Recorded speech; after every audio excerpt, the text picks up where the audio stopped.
Bom dia, irmãos, a graça e a paz do Senhor.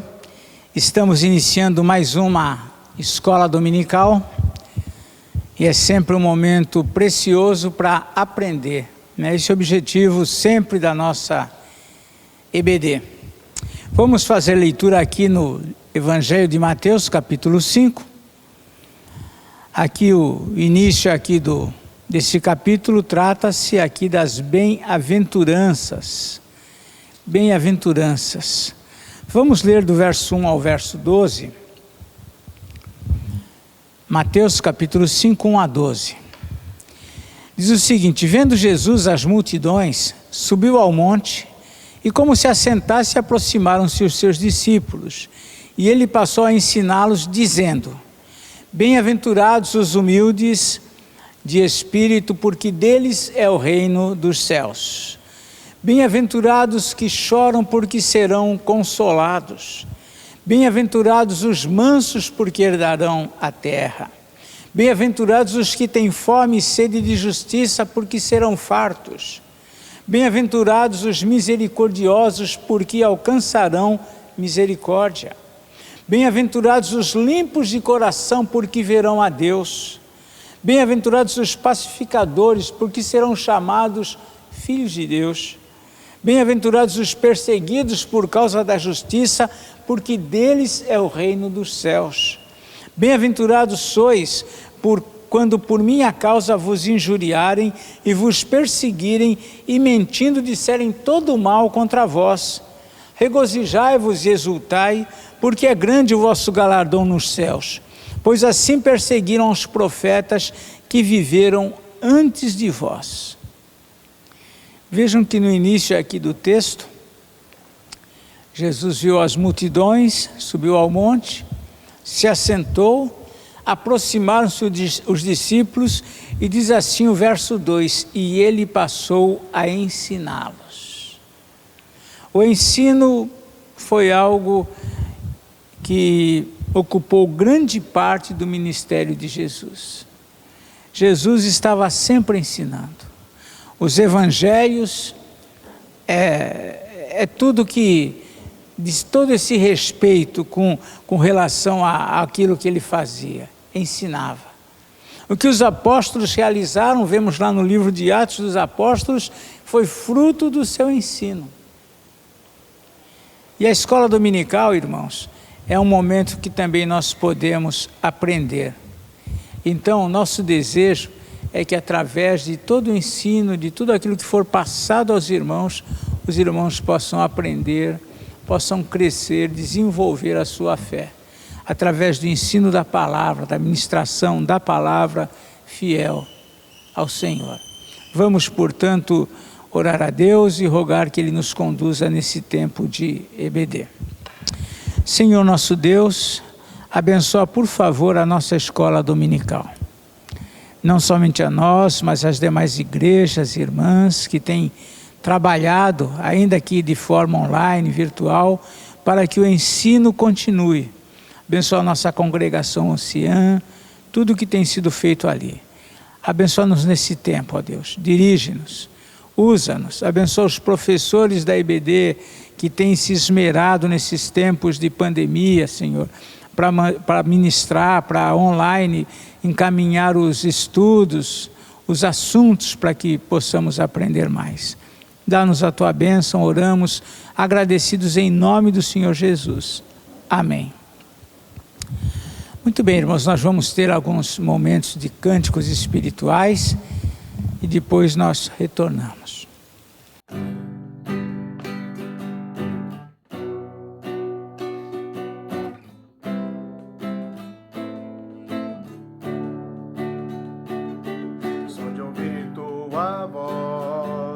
Sentir teu amor, só de pronunciar o teu nome, os meus medos se vão, minha dor, meu sofrer, pois de paz inundas meu ser.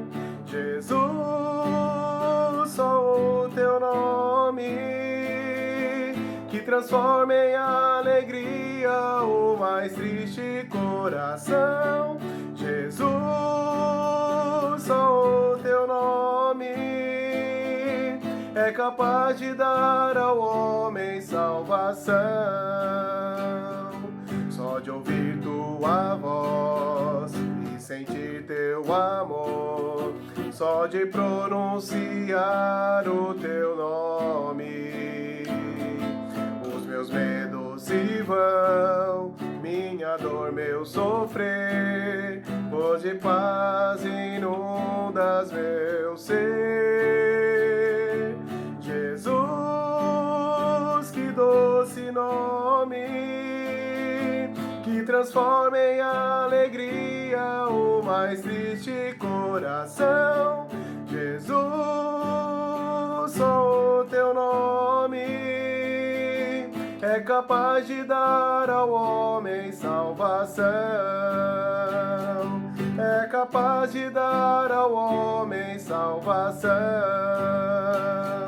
É capaz de dar ao homem salvação.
Muito bem, irmãos, nós vamos então dar alguns avisos, né?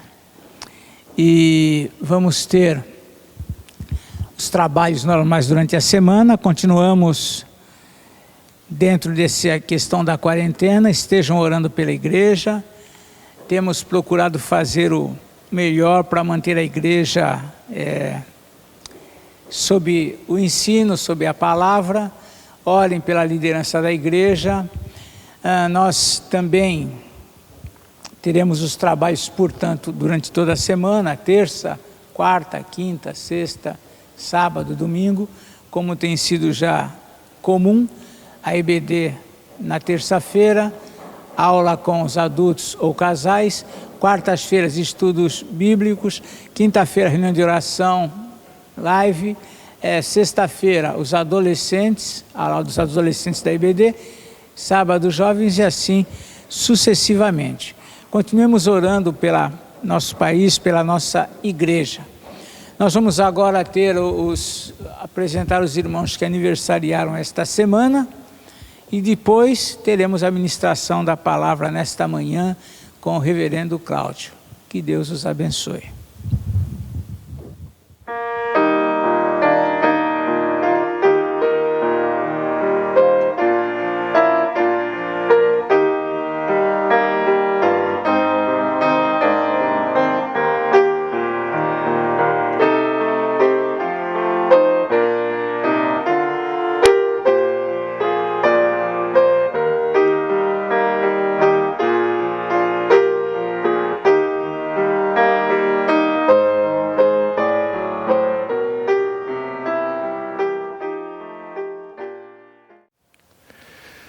Muito bom dia, amados irmãos, a graça e a paz do nosso Senhor Jesus. Hoje estamos reunidos mais uma vez, de maneira virtual, para aprendermos um pouco mais das Santas Escrituras. Hoje na nossa aula nós vamos tratar de um tema chamado As Marcas da Verdadeira Igreja. As marcas da verdadeira igreja. E com isso eu te convido a abrir a palavra de Deus em 1 Timóteo 3, 14 e 15. Vamos abrir nossas Bíblias lá. 1 Timóteo 3, 14 e 15.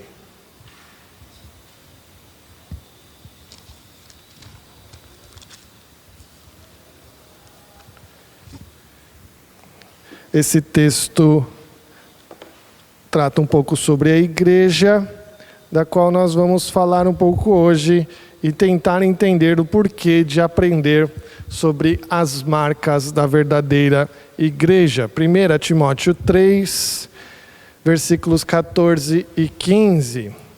Diz assim a palavra de Deus: Escrevo-te estas coisas, esperando ir ver-te em breve, para que, se eu tardar, fique ciente de como se deve proceder na casa de Deus, que é a igreja do Deus vivo, coluna e baluarte da verdade. Vamos orar? Senhor Deus, nós te agradecemos, ó Pai, pela tua palavra, te agradecemos por este dia, que o Senhor possa falar aos nossos corações e nos enriquecer diante da tua palavra, ó Deus. Que possamos entender, ó Deus, o quanto é importante enxergarmos e entendermos estas marcas verdadeiras da igreja, ó Pai. Que nós possamos aprender diante da Tua sabedoria, diante do Senhor, em nome de Jesus. Amém. Amém. Queridos, é importante nós sabermos distinguir as marcas da verdadeira igreja. Eu não sei se isso soa importante para você ou não, mas toda vez que nós temos Santa Ceia do Senhor, nós, como pastores, convidamos todos a participarem, porém, todos esses que devem participar, devem fazer parte de uma igreja verdadeiramente evangélica e estar em plena comunhão com ela. Então, toda vez que nós tomamos a Santa Ceia e celebramos este sacramento, não é algo só para a nossa igreja, só para a Igreja Presbiteriana de Praia Grande, mas para todos os irmãos que estiverem aqui, que frequentam, que fazem parte, que estão em plena comunhão de uma igreja verdadeiramente evangélica. E se você já prestou atenção nesta fala do pastor, você deve se perguntar, bom, mas como a pessoa pode saber se a sua igreja ela é verdadeiramente evangélica?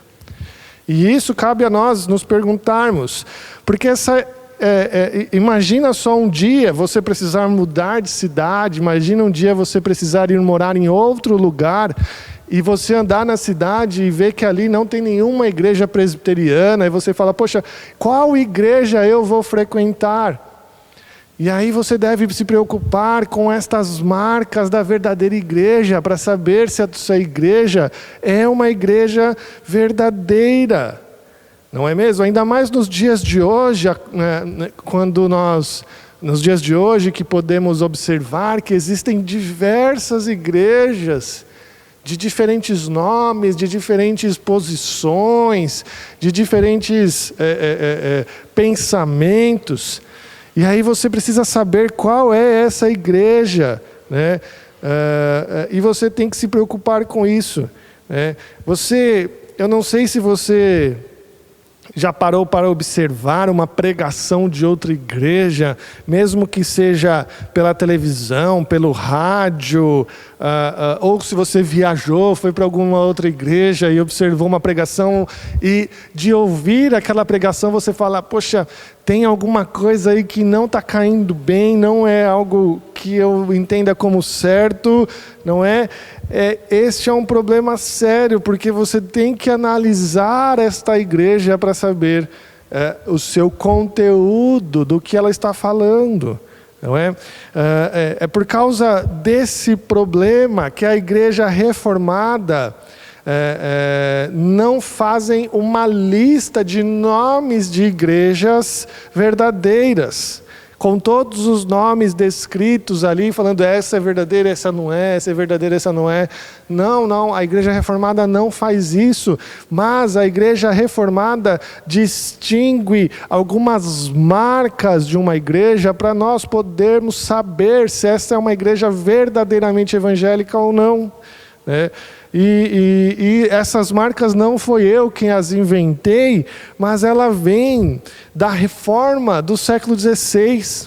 Na reforma do século XVI, quando surgiram diversas igrejas, né, da separação da igreja medieval daquela época, surgiram diversas igrejas, né? No século XVI, nessa época da reforma, a gente observa uma fragmentação da igreja.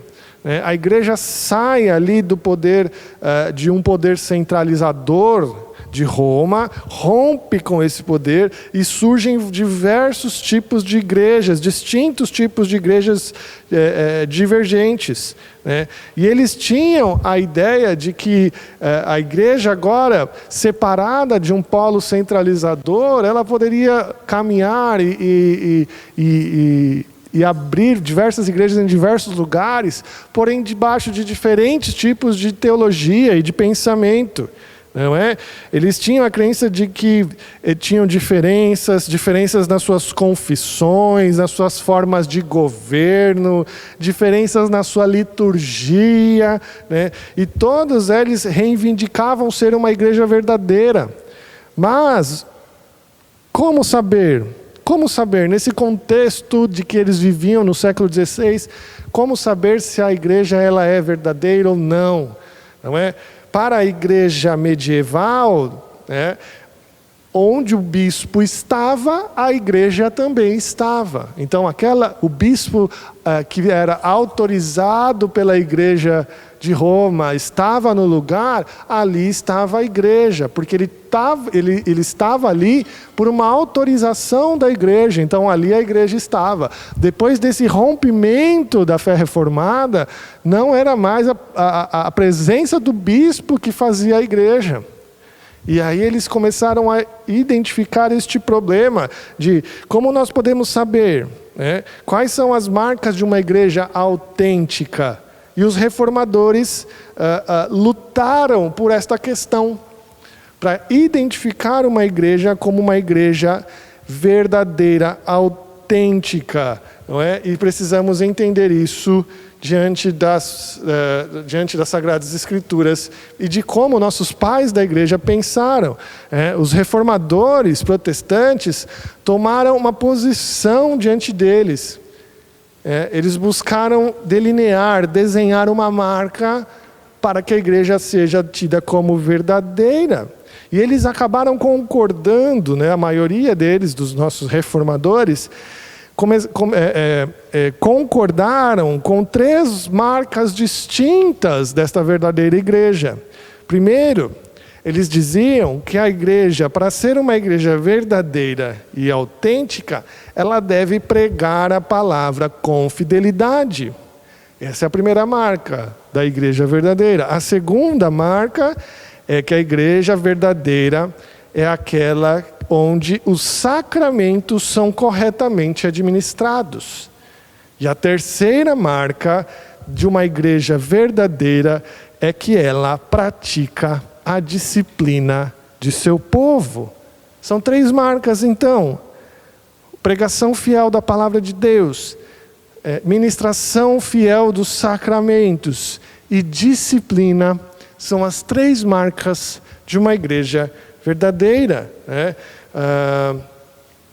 Então, João Calvino, falando sobre isso nas Institutas da Religião Cristã, ele diz o seguinte, falando sobre estas marcas da igreja: portanto, mantenhamos diligentemente essas marcas impressas na mente e a estimemos segundo o árbitro do Senhor, pois nada há que Satanás mais diligencie por fazer do que a um ou outro desses 3 sinais, ou a ambos, né, ou a todos, suprimir e destruir, sabendo que subtraindo e desfazendo essas marcas, esta difamando a verdadeira e genuína distinção da igreja, ou sabendo que incutindo desprezo por ela, nos arrebata da igreja com manifesta apostasia. Então Calvino, aqui nas Institutas da Religião Cristã, no volume 4, né, ele está dizendo que nós precisamos estimar, né, manter na mente, estimar estas marcas, porque quando elas são destruídas, Satanás ele faz com que a igreja seja difamada, que a igreja seja desprezada, que a igreja seja diminuída. E ele utiliza isso, ele utiliza essa ideia apontando para Efésios capítulo 4, versículos 11 a 13. Você pode ler comigo esse texto, Efésios capítulo 4, versículos 11 a 13. Você pode abrir aí a tua Bíblia neste texto para ver o que eu estou tentando explicar diante do que Calvino diz.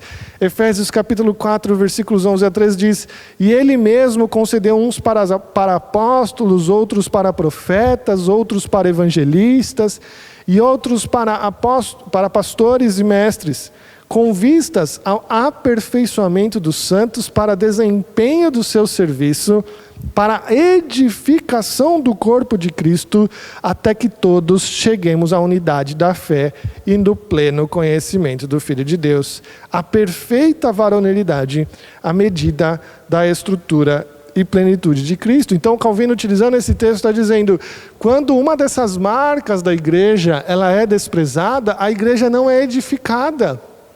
Não é edificada. E o contrário de ser edificada é ser menosprezada, é ser diminuída, é ser apóstata. E isso é uma vitória de Satanás perante a igreja de Jesus. Então, essa ideia de mantermos as marcas da verdadeira igreja na nossa mente, impressas na nossa mente, e ter ela bem estimada, porque elas existem para nos mostrar que é uma igreja que edifica na plenitude de Jesus Cristo, como diz Efésios capítulo 4, 11 e 13. Bom, seguindo então, vamos tentar passar um pouquinho sobre essas 3 marcas da igreja verdadeira. A primeira marca, então, como falamos, é a fiel pregação da palavra de Deus. E na nossa confissão de fé de Westminster, no capítulo 25, onde fala sobre a igreja, ele vai fazer a distinção didática da igreja invisível e invisível. A igreja invisível é a igreja que é composta de todos os crentes de todos os tempos, e aqueles que já estão na glória do Senhor, e aqueles que ainda estão aqui, e aqueles que irão vir. Essa é a igreja invisível, todos os crentes. E a igreja visível consiste de todos aqueles que, pelo mundo inteiro, pelo mundo inteiro professam a verdadeira religião juntamente com seus filhos. Então a confissão de fé já aponta para uma verdadeira religião, mostrando para nós a importância de termos fiéis a essas 3 marcas. Por quê? Na seção 3 desse mesmo capítulo da confissão de fé, diz assim: a esta igreja universal, visível, Cristo deu o ministério, os oráculos e as ordenanças de Deus para a congregação e aperfeiçoamento dos santos nesta vida, até o fim do mundo, pela sua própria presença e pelo seu Espírito, os torna eficientes para esse fim, segundo a sua promessa. Então olha só a confissão de fé apontando que é pela igreja que é dada o ministério de servir com a palavra de Deus, de instrução e de edificação, para esta verdadeira igreja crescer em distinção. Contudo, infelizmente, nós sabemos que algumas igrejas não permanecem fiéis a estes oráculos. A gente consegue observar isso. E a confissão de fé nos alerta a isso. Ela nos alerta na seção 5 deste capítulo 25, que fala sobre igreja. Ele diz assim: as igrejas mais puras debaixo do céu estão sujeitas a misturas e a erros.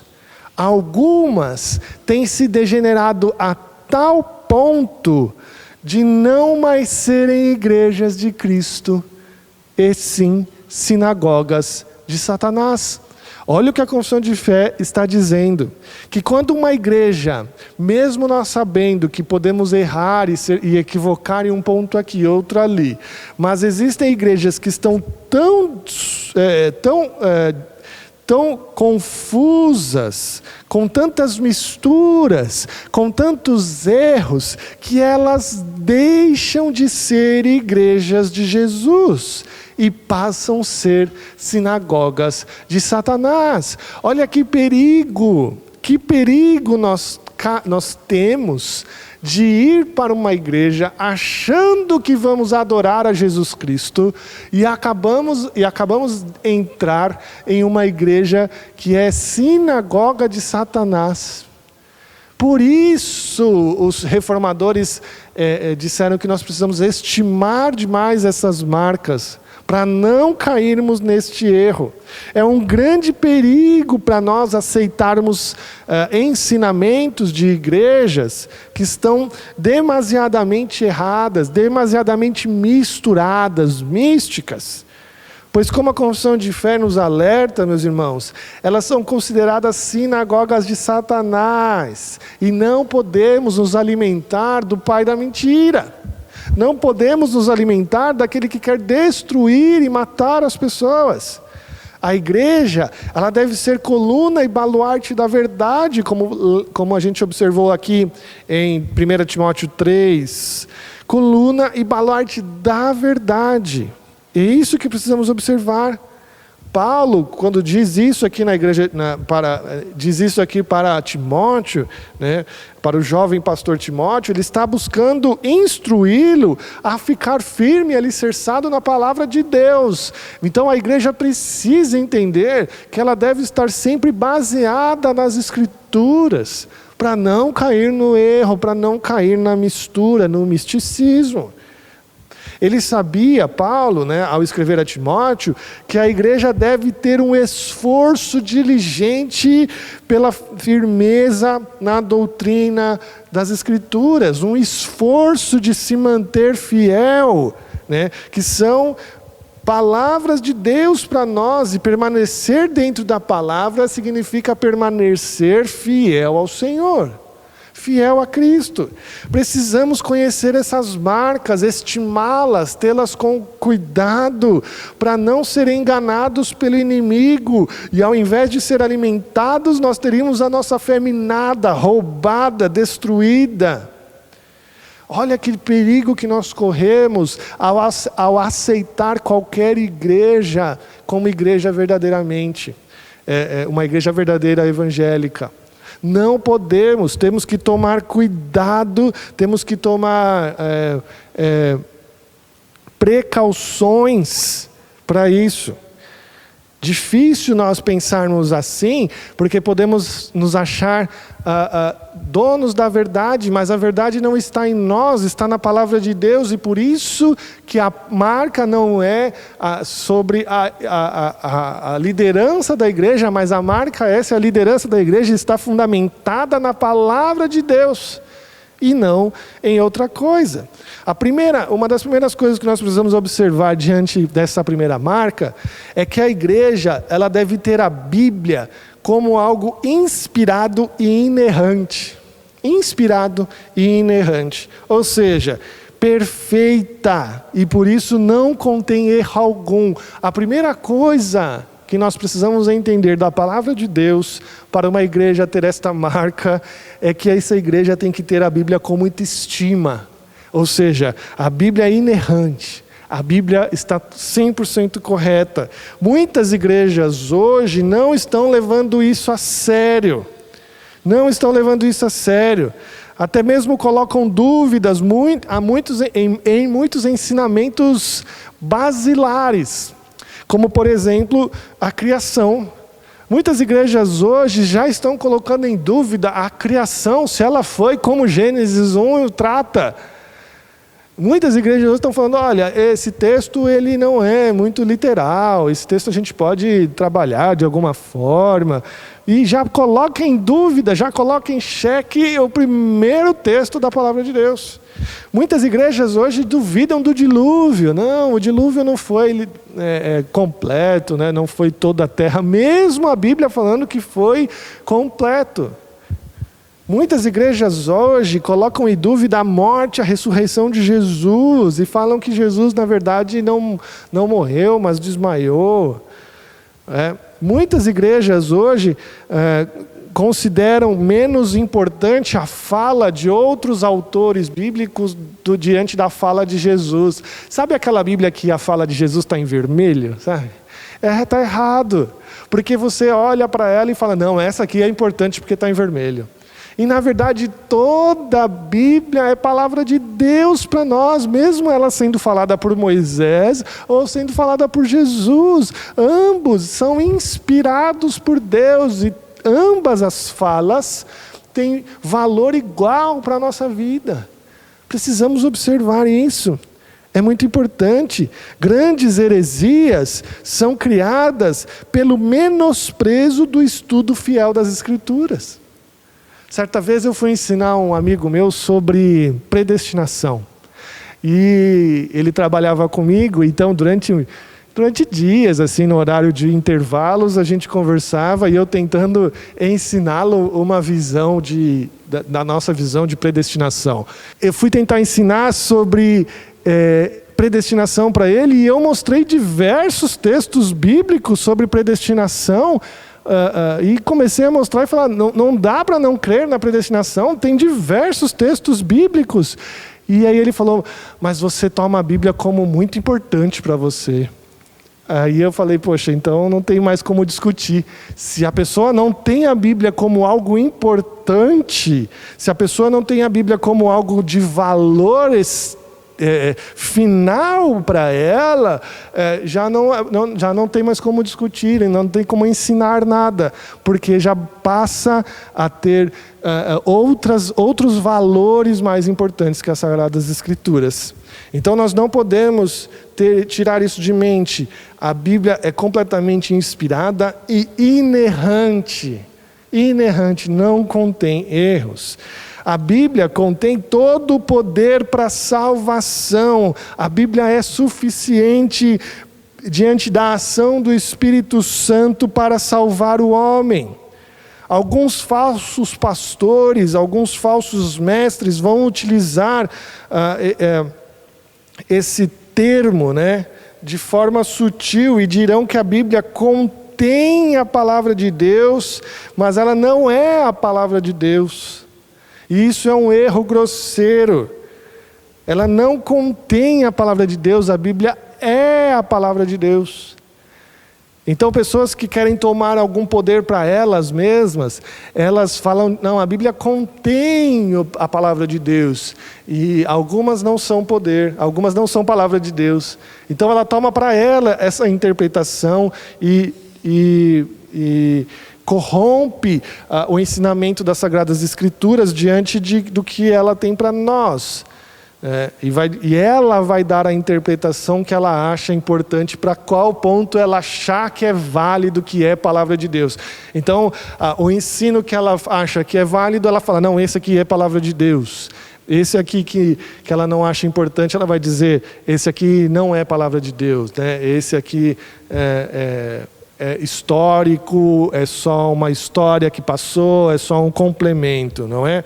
Então, muitas igrejas querem o domínio da salvação para ela. Então, o falso pastor, o falso apóstolo, o falso bispo, ele quer o poder para ele. Então, ele toma o poder das Sagradas Escrituras para dizer que ele tem o poder de interpretação, de ensino e de repreensão, tirando todo o poder das Sagradas Escrituras. E isso é um problema sério.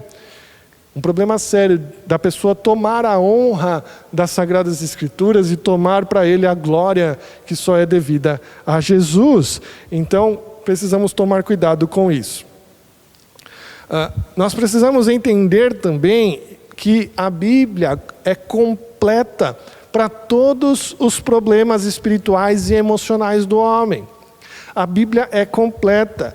O nosso século, infelizmente, está muito psicologizado, né? Não sou contra a psicologia, mas tudo é um trauma psicológico. Tudo é um trauma que precisa de algum especialista para tratar. E esquecemos que a Bíblia tem, sim, instruções para curar problemas emocionais do ser humano, e a Bíblia tem resposta para esses problemas. E nós esquecemos de tomá-los como ensinamentos apropriados, né? No último estudo bíblico de quarta-feira, você deve lembrar, nós falamos que nós tomamos o remédio, né, e esquecemos de orar, né? A Bíblia fala para a gente orar e usar o remédio, né? E a gente fala, não, eu estou com dor de cabeça, será que tem uma aspirina, uma dipirona? E você toma, né? E a gente falou que a gente esquece de orar em pequenos casos de dor, de desconforto. E aqui é a mesma coisa, a Bíblia tem resposta para problemas emocionais, sim, para problemas do ser humano, de relacionamentos. E nós devemos tomar a Bíblia com essas respostas primeiro. Como eu falei, eu não sou contra tratamentos psicológicos, não sou contra isso, mas eu acredito que antes disso nós precisamos buscar a palavra de Deus com as suas respostas para a nossa vida. Cada texto da Bíblia, cada ensinamento da Bíblia para a nossa vida é importante demais e precisamos tê-lo. Bom, outra coisa que nós precisamos entender das Sagradas Escrituras é: cada texto da Bíblia possui uma única interpretação, um único sentido. Nós não podemos nos enganar diante disso, porque quando nós falamos que uma igreja verdadeira, a sua primeira marca é ter a pregação fiel das Escrituras, muitas pessoas podem falar assim, bom, mas essa é sua interpretação do texto bíblico, a igreja tal tem outra interpretação. E aí qual é a interpretação correta? Ou existe diversas interpretações para um único texto bíblico? Esta é uma pergunta muito recorrente e precisamos ter bem correta na nossa mente, né? Bem clara. A Confissão de Fé de Westminster diz que as igrejas mais puras debaixo do céu estão sujeitas a misturas e ao erro, ou seja, mesmo uma igreja fiel, ela pode errar em alguma interpretação bíblica. Ela pode errar em alguma interpretação bíblica mesmo sendo igreja fiel. Mas para não cair neste erro de interpretação, Mesmo estando sujeitos, porque somos humanos e falhos, nós precisamos utilizar métodos e ferramentas corretas para a interpretação correta do texto bíblico. Então, isso é muito importante para nós. Existem sim ferramentas para serem usadas para você extrair a verdade de um texto. Mesmo sendo difícil o texto, você tem ferramentas para utilizar, da qual ele te auxilia na interpretação correta para você mitigar, para você tentar diminuir ao máximo, errar na interpretação desse texto. Então não há diferença de interpretação de texto. Um texto precisa ter uma única interpretação. Não podemos ter diversas interpretações diante de um texto, tá certo? Eu não estou falando de aplicação do texto. Pode haver diversas aplicações para um texto, mas esse texto tem uma única verdade. O método que os reformadores acharam por correto é o método chamado histórico-gramatical. Esse é o método que nós usamos para interpretar a Bíblia. É um método de interpretação que enfatiza a necessidade de se levar em consideração as línguas originais e o contexto histórico da qual o texto foi escrito. Então, esta é a forma, né? Visto, meus irmãos, que a frase é usada em oposição à interpretação alegórica da Bíblia, né, que era usada antigamente. Não usamos mais esta interpretação alegórica, onde nós alegorizamos todo o texto bíblico, podendo ter diversas interpretações em cada texto. Não, cada texto tem a sua interpretação. Uma declaração muito importante de um dos nossos reformadores, chamado William Tyndale, ele disse assim, muito antigo, né, essa frase, ele diz: tu deverás compreender, portanto, que as Escrituras têm apenas um sentido, que é o sentido literal do texto. E este sentido literal é a raiz e o fundamento de tudo. É a âncora que nunca falha, sem a qual errarás o caminho. E se te afastarás um pouco do sentido, e se você se afastar um pouco do sentido literal, deverás ter cuidado para não saíres do caminho. As Escrituras usam provérbios, similitudes, alegorias, as Escrituras usam salmos, cânticos, as Escrituras usam textos históricos. Todos estes textos são usados, mas um provérbio tem significado de provérbio. Um salmo tem significado de salmo. Um texto histórico tem significado de história. Um texto de Apocalipse, um texto apocalíptico tem significado de Apocalipse. Então, temos que entender o texto dessa forma. Muitas pessoas hoje acreditam que é possível ter diversas interpretações de um texto, mas não. Um texto tem uma única interpretação. E essas ferramentas que nós usamos são importantes para isso. Então, a ferramenta que nós usamos para ter a certeza de que o texto está falando aquilo, a ferramenta se chama exegese histórico-gramatical. Histórico-gramatical. Bom, essa foi a primeira marca, que é a marca da correta interpretação, ou seja, da pregação fiel da palavra de Deus. A segunda marca, então, é a correta administração dos sacramentos. Nós já falamos sobre os sacramentos aqui, não vou ser repetitivo, né? Mas a administração correta dos sacramentos é uma marca da verdadeira igreja. O sacramento é um sinal visível de uma bênção invisível. Já dizia Agostinho, o sacramento não salva ninguém. A gente precisa entender isso. Isso é uma coisa importante. O verdadeiro sacramento, né, interpretado corretamente na palavra de Deus, ele não salva ninguém. É uma coisa que nós precisamos saber. O que salva o homem é a graça de Deus, é a misericórdia de Jesus Cristo, né? E dessa forma a igreja deve colocar a salvação em Cristo e não no sacramento, né? A aplicação correta do batismo, né? Precisamos aplicar corretamente o batismo. Você já imaginou você batizar qualquer pessoa que entrar na igreja? Não faz sentido isso nas Escrituras, né? Não faz sentido você batizar uma pessoa que não sabe nem o que está acontecendo. Por isso, a pregação do Evangelho para a pessoa deve ser feita, né? A pessoa deve crer em Jesus Cristo, entender o que é aquilo, e depois de entender, do seu coração ser tocado, ela sentir o desejo de ser batizada e confessar a sua fé, né? Para um adulto ser batizado, é preciso que ele creia em Jesus, que ele possa, que ele queira comprovar isso diante da igreja, e fazer uso desse sinal bendito que é o sacramento do batismo para a sua entrada na igreja. Isso é importante. Para as crianças, as filhas da promessa, os pais precisam sim ser crentes, assumirem, né, certas responsabilidades, e por isso eles precisam ser batizados e professos. Então quando algumas pessoas falam, vocês batizam criança, a gente fala assim, poxa, a gente batiza criança, mas na verdade a gente batiza as famílias.